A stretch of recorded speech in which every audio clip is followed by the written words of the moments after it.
Hello viewers, আসসালামু আলাইকুম। আমি আবারও আপনাদের সামনে উপস্থিত হতে পেরেছি, একটি বিষয় দেখিয়ে দিব। সেটি হচ্ছে যে এই চিত্রগুলা যেহেতু বিভিন্ন রকমের বিভিন্ন স্টাইলের রয়েছে, আপনারা যে স্টাইলটি নেবেন সেই স্টাইলেই কিন্তু লেখাটি আপনি পরিণত করে ব্যবহার করতে পারবেন। এবার আমি যদি এই ডান দিকে দেখুন যে লেখাগুলো উপর এবং নিচের দিকে রয়েছে, আমি যদি এখানে ক্লিক দিয়ে ওকে করি, তাহলে আমরা যে লেখাটা এখানে লিখবো সেই লেখাটা আসলে উপর নিচে লম্বা হবে। দেখুন এখানে একটু লেখাটা একটু ঢেউয়ে পরিণত হয়েছে এবং বাম দিকে একদম উপর নিচ স্টাইলে এই লেখাটি রয়েছে। তো এর জন্য আমরা যদি এটিকে কপি করতে চাই বা আমরা যদি মুভ করতে চাই, তাহলে কিন্তু অবশ্যই মনে রাখবেন যে আপনাকে এই বিহাইন্ড টেক্সট অপশনটি ওকে করতে হবে। বিহাইন্ড টেক্সট অপশন ওকে করার পরে আমরা কিন্তু এটিকে ইউজ করতে পারবো আমাদের মতো করে। তো আমরা যদি এই কখনো বড় করতে চাই, ছোট করতে চাই, এরকম অ্যারো কি এর সাহায্যে ছোট বড় করে নিতে পারবো, আর মুভ টুলের সাহায্যে স্থানান্তরিত করতে পারবো। তো আশা করছি আপনারা এই লেখার স্টাইলটি বুঝতে পেরেছেন। তো এভাবে আপনারা এই স্টাইলগুলো ইউজ করে থাকবেন।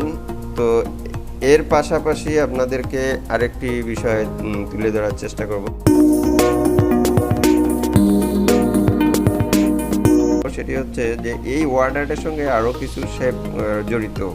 কারণ এখানেই যে শুধু স্টাইলগুলোই সীমাবদ্ধ, আর স্টাইল আছে কি না যদি এমন প্রশ্ন মনে জাগে, তাহলে অবশ্যই আমরা বলবো যে হ্যাঁ, অবশ্যই এই ওয়ার্ড আর্টের আরও স্টাইল রয়েছে। তো দেখুন আমরা কিভাবে সেই স্টাইলগুলো পরিণত করতে পারি। তো আমরা যে কোনো একটি স্টাইল যদি আমরা এখান থেকে সিলেক্ট করে নিই, কোনো সমস্যা নেই। নেওয়ার পরে আমরা এখানে যদি আমাদের লেখাগুলো আমরা প্রয়োজন অনুসারে লিখি, তাও তো সমস্যা নেই। এরপরে যদি ওকে করি, তাহলে আমরা এখানে এই অবস্থায় দেখতে পারছি।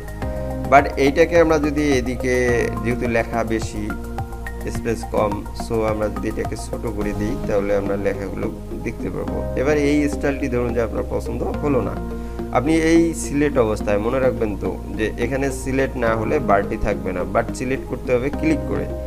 এখানে ক্লিক দেওয়ার পরে আপনারা যখনই দেখবেন সিলেক্ট হয়ে গেছে, সিলেক্টের পরে আপনারা একটু খেয়াল করবেন এখানে ওয়ার্ড আর্টের যে স্টাইলটার এটা বাম দিকে সরানো, এটাও বাম দিকে সরানো। বাট এই এ এবং এই এর মধ্যে ডিফারেন্স হচ্ছে এই এর মাথাটা ডান দিকে আর এটা হচ্ছে বাম দিকে। তো আমরা সিলেক্ট অবস্থা যদি এই স্টাইলে এই শেপে ক্লিক দিই, তাহলে আরও বেশ কিছু শেপ আমরা এখানে দেখতে পারবো। বাট আমরা এখান থেকে আমাদের প্রয়োজন ভেদে এগুলো ইউজ করে থাকবো। তো আমি দেখুন যে এখানে সার্কেল ফোর এই শেপটিকে ক্লিক দিলাম, দেওয়ার সঙ্গে সঙ্গে এখানে কিন্তু ওই স্টাইলেই হয়ে গেছে। যেমন দেখুন আমি যদি এটাকে বড় করি, তাহলে বুঝতে পারবো যে আসলে শেপটা ওইরকম সার্কেলে ওইভাবে সার্কেলে পরিণত হয়েছে কিনা। তো এটা মুভ করা বা ব্যবহার করা বা সুবিধার্থে আমরা অবশ্যই এটাকে বিহাইন্ড টেক্সট করে নেব। তো এবার দেখতে পাচ্ছেন যে আমি যদি এখানে বিহাইন্ড টেক্সট করি, তাহলে সুন্দরভাবে এই সার্কেলে পরিণত হয়ে গেল। তো আমরা এবার এটিকে মুভ করতে পারি, যেমন এই যে মুভ পয়েন্টে না আসা পর্যন্ত লেফট বাটন ক্লিক করবেন না, নয়তো কাজ করবে না। এখন দেখুন যে মুভ বাটন বা পয়েন্টার চলে আসার পরে আমি মাউসের লেফট বাটন ক্লিক করে একটু উপরে তুলে দিলাম। এইভাবে আমরা একটা স্টাইল তৈরি করতে পারি এবং এটাকে আগের মতো কালার ইউজ করতে পারি। চাইলে এর ভিতরেও আমরা ডাবল ক্লিক করলে আমরা কার্সার দেখতে পাবো, এখানে আমরা টাইপ করতে পারবো। তো এভাবে আমরা যদি এই শেপের যে গঠনগুলো রয়েছে এখান থেকে যতটা ইউজ করতে পারি, এছাড়াও যদি আমরা চাই তাহলে আরও পাবো। যেমন দেখুন একটু বারের দিকে খেয়াল করলে আমরা এখানে কিছু লেখা দেখতে পাবো, আপনারা একটু খেয়াল করুন। দেখুন যে এখানে line style, dash style, arrow style, shadow style, 3D style, এই স্টাইলগুলো মূলত আসলে এই ওয়ার্ড আর্টের সঙ্গে সম্পৃক্ত। সো আপনি যদি এই ওয়ার্ড আর্টটাকে আরও বিভিন্নভাবে সাজাতে চান, ব্যবহার করতে চান, তাহলে কিন্তু পারবেন। তো আমি এবার একটু উদাহরণ হিসেবে আপনাদেরকে দেখিয়ে দিব। তো নেক্সট পেজে আমি চলে আসলাম ইন্টার বাটন প্রেস করে। এরপরে এখানে আমি দেখাচ্ছি যে দেখুন আমরা যে এই শেপটিকেই আমরা কাজ করব, এই শেপটি একটু নিচের দিকে আমি নিয়ে আসি।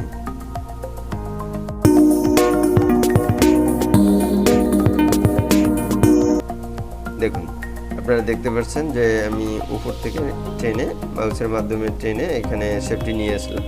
এরপরে আমি যে কাজটি করবো সেটি হচ্ছে যে দেখুন এখানে এই যে স্টাইলগুলো রয়েছে, যদিও এখন এই স্টাইলগুলো ততটা ব্যবহার হয় না, কারণ প্রয়োজন হলে হয়। এই লাইন স্টাইলগুলো হচ্ছে যে আমাদের লেখার যে প্রতিটি লেখায় অনেক সময় চিকন মোটা এরকম থাকে, আমরা এই পয়েন্টগুলো সিলেক্ট করলে আমাদের এই লেখাগুলো এরকমটা হবে। তো এটিকে বলা হয় লাইন স্টাইল। তো এটি প্রয়োজন ভেদে করবেন, অপ্রয়োজনীয়ভাবে করবেন না। তো এভাবে আপনারা যদি দেশ স্টাইল বা এরকম স্টাইল করতে চান তাহলে এটা পারবেন। তো এভাবে আপনি যদি অ্যারো স্টাইলগুলো সাধারণত কাজ করে না, তো এটা তেমন একটি প্রয়োজনও নয়। তো এছাড়া আপনি এখানে দেখুন যে শ্যাডো স্টাইল, শ্যাডো হচ্ছে একটি ছায়া, অর্থাৎ আপনি যে এই লেখাটি তৈরি করছেন এর যদি একটি ছায়া তৈরি করতে চান তাহলে আপনি ব্যবহার করতে পারেন। যেমন দেখুন আমি যদি এই স্টাইলটিকে সিলেক্ট করি তাহলে এই নিচের দিকে একটি ছায়া আপনারা দেখতে পাবেন। দেখুন, বুঝতে পারছেন এখানে একটি ছায়া দেখা যাচ্ছে। তো এটি একটি স্টাইল, যে শ্যাডো স্টাইল। আমি যদি এখানে বেশি দেই তাহলে দেখুন এই সাইড দিয়ে আপনারা দেখতে পাচ্ছেন যে একটি ছায়া, মানে এটি মূল শেপ আর এটিরই ছায়া হিসেবে এখানে কাজ করছে, আর এই ছায়াটা কি বলা হচ্ছে শ্যাডো স্টাইল।